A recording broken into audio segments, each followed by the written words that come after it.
Assalamualaikum warahmatullahi wabarakatuh. Perkenalkan, nama saya Siti Kholilah dengan NIM 2530101140. Saya dari kelas PAID semester 1 Fakultas Ilmu Tarbiyah dan Keguruan. Di sini saya akan memenuhi tugas video bahasa Arab yang diampu oleh Bapak dosen Saiful Mubarak, Eskom IMPD. Di sini saya akan menjelaskan macam-macam isim yang dilihat dari jumlah, i'rab, jenis kelamin, dan nakhiroh ma'rifat. Sebelum masuk ke pembahasan, isim itu apa sih? Nah, isim adalah salah satu dari 3 jenis kata dalam bahasa Arab, selain fi'il atau kata kerja dan harf atau huruf. Nah, isim adalah kata yang menunjukkan makna mandiri, seperti orang, tempat, benda, sifat, dan lain-lain. Juga tidak terikat dengan waktu atau berbeda dengan kata kerja. Yang pertama dibahas adalah isim berdasarkan jumlah. Isim berdasarkan jumlahnya terbagi menjadi 3. 1.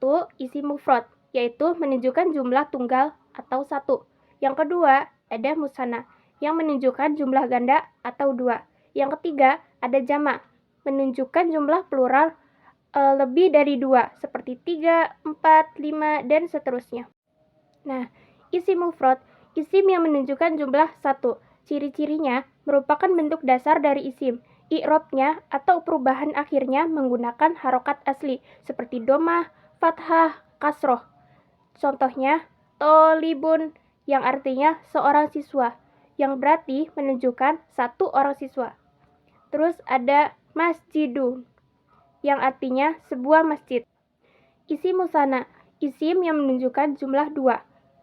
Ciri-cirinya dibentuk dari isim mufrad dengan menambahkan akhiran ani dalam keadaan rofa, subjek atau predikat, dan akhiran aini dalam keadaan nasab, objek atau jar keterangan.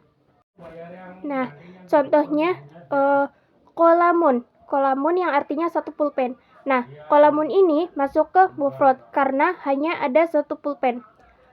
Contoh musanna rofa yaitu kolamani yang artinya 2 pulpen. Contoh musanna nasab atau jar yaitu kolamaini yang artinya sama, 2 pulpen. Selanjutnya ada isim jamak, isim yang menunjukkan jumlah lebih dari 2. Nah, jenis-jenis jamak ada 3. Pertama ada jamak muzakkar salim, yaitu plural beraturan untuk laki-laki. Yang kedua ada jamak muannas salim, plural beraturan untuk perempuan. Dan yang ketiga adalah jamak taksir, yaitu plural tidak beraturan atau bentuknya berubah. Ciri-ciri jamak muzakkar salim yaitu diakhiri dengan una, yaitu rofa, atau ina, yaitu nasab atau jar. Contohnya, muslimun menjadi muslimuna atau muslimina. Selanjutnya, jamak muannas salim. Ciri-cirinya yaitu diakhiri dengan kata atun, yaitu rofa, atau atin, yaitu nasab atau jar. Contohnya, muslimatun menjadi muslimatun atau muslimatin. Yang ketiga, ada jamak taksir. Ciri-cirinya, bentuk mufradnya pecah atau berubah, tidak ada pola tetap atau harus dihafal. Contohnya, kitabun yang menjadi kutubun atau rojulun atau rijalun. Yang kedua, berdasarkan jenis kelamin. Isim berdasarkan jenis kelamin dalam bahasa Arab memiliki gender, terbagi menjadi 2, yaitu muzakkar dan mu'annats. Nah, muzakkar ini dianggap berjenis kelamin laki-laki, sedangkan mu'annats dianggap berjenis kelamin perempuan. Isim muzakkar adalah isim yang menunjukkan jenis laki-laki, baik secara hakiki seperti manusia atau hewan, maupun mujazi atau kiasan atau benda mati. Nah, ciri-cirinya itu pada dasarnya semua isim adalah muzakkar, kecuali ada tanda mu'annats dan tidak diakhiri oleh tanda-tanda mu'annats. Contohnya, yang pertama itu ada Ahmadu, yaitu hakiki, karena Ahmadu adalah nama orang, yaitu manusia. Terus contoh yang kedua ada Asadun, yang artinya singa jantan. Nah, Asadun ini masuk ke hakiki karena nama hewan. Terus yang ketiga itu ada Komarun, yang artinya bulan. ini masuk ke majazi karena merupakan kiasan. Selanjutnya contoh yang keempat yaitu babun, yang artinya pintu. Ini termasuk ke majazi karena babun adalah benda mati. Isim mu'anas, isim yang menunjukkan jenis perempuan baik secara hakiki atau majazi. Nah, ciri-cirinya atau tanda-tanda mu'anas, yang pertama ada tak marbutoh di akhir kata. Ini adalah tanda paling umum. Contohnya Fatimah dan sayyarotun yang artinya mobil. Ciri yang kedua yaitu ada alif ta'nis maksuroh di akhir kata. Contohnya kubro artinya yang besar dan salwa. Terus ciri yang ketiga ada alif ta'nis mamdudah di akhir kata. Contohnya sohro yang artinya padang pasir dan hamro yang artinya merah. Ciri yang keempat menunjukkan makna perempuan walau tanpa tanda fisik. Contohnya ummu yang artinya ibu, terus Zainab dan Maryam itu adalah nama perempuan. Terus ciri yang kelima yaitu anggota badan yang berpasangan. Contohnya seperti ainun yang artinya mata dan yadun yang artinya tangan. Yang ketiga ada isim berdasarkan nakiroh atau ma'rifat. Pembagian ini menentukan apakah isim itu umum atau khusus. Nah, nakiroh sendiri adalah isim yang masih umum atau belum spesifik. Sedangkan ma'rifat, isim yang sudah khusus atau spesifik atau tertentu. Isim nakiroh, isim yang maknanya masih umum dan belum menunjukkan pada sesuatu yang spesifik. Ciri-cirinya, yang pertama, ciri utamanya adalah diakhiri dengan tanwin. Ciri yang kedua, tidak diawali oleh al atau alif lam. Contohnya, qara'tu kitaban yang artinya aku membaca sebuah buku. Nah, buku apa saja dan belum spesifik. Jalasa ala kursiyin, dia duduk di atas sebuah kursi. Selanjutnya ada isim ma'rifat, isim yang maknanya sudah spesifik dan menunjukkan pada sesuatu yang tertentu. Ciri-cirinya yaitu pertama, diawali huruf al atau alif lam. Contohnya al-kitabu yang artinya buku itu. Buku tersebut buku yang sudah jelas. Terus ciri yang kedua ada isim alam atau nama diri seperti nama orang, kota, negara. Contohnya Muhammad, Makkah, dan Jakarta. Ciri yang ketiga yaitu isim domir atau kata ganti.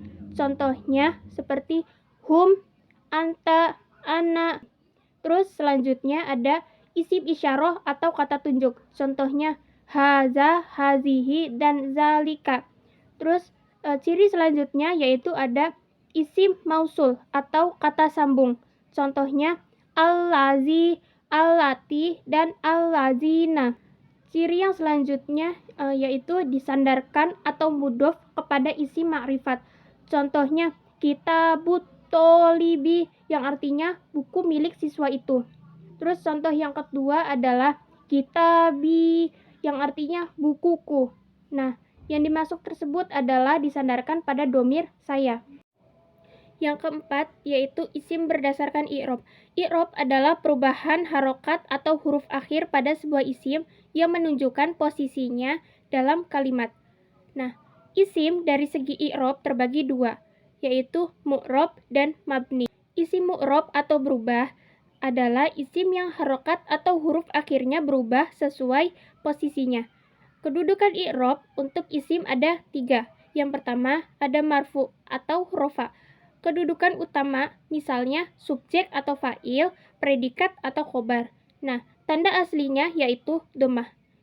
Yang kedua ada mansub atau nasob. Kedudukan objek misalnya objek atau maf'ul bih. Tanda aslinya adalah fathah. Yang ketiga ada majrur atau jar. Kedudukan keterangan misalnya setelah huruf sebagai mudhof ilaih. Tanda aslinya yaitu kasroh. Ada isim mabni, yaitu isim yang harokat akhirnya tidak pernah berubah. Ciri-ciri isim ini adalah kelompok khusus yang harus dihafal. Contohnya, isim yang selalu mabni adalah yang pertama isim domir atau kata ganti. Contohnya huwa, anta, dan nahnu. Semuanya mabdi. Yang kedua, ada isim isyarah atau kata tunjuk. Contohnya haza, hazihi, zalika, dan ulaika. Yang ketiga, ada isim mausul atau kata sambung. Contohnya allazi, allati, dan allazina. Yang keempat, yaitu isim istifham atau kata tanya. Seperti contohnya man, ma, dan kaifa. Contoh perubahan i'rab atau isim mufrad. Contoh katanya yaitu ar-rajulu yang artinya pria itu. Contoh marfu atau rofa yaitu kan di akhirnya tanda domah ya. Nah, contohnya ja'ar rajulu yang artinya pria itu telah datang. Nah, posisi ini sebagai subjek atau fa'il. Terus ada contoh manshub atau nasab. Itu tanda akhirnya fathah. Contohnya ra'aitu ar-rajula yang artinya aku melihat pria itu. Posisi ini sebagai objek atau maf'ul bih. Contoh majrur atau jar itu kan akhirannya kasroh. Nah, contohnya salamtu ala ar-rajuli yang artinya aku memberi salam kepada pria itu. Posisinya setelah huruf jar ala. Sekian penjelasan dari saya, kurang-kurangnya dan kesalahannya mohon dimaafkan. Wassalamualaikum warahmatullahi wabarakatuh.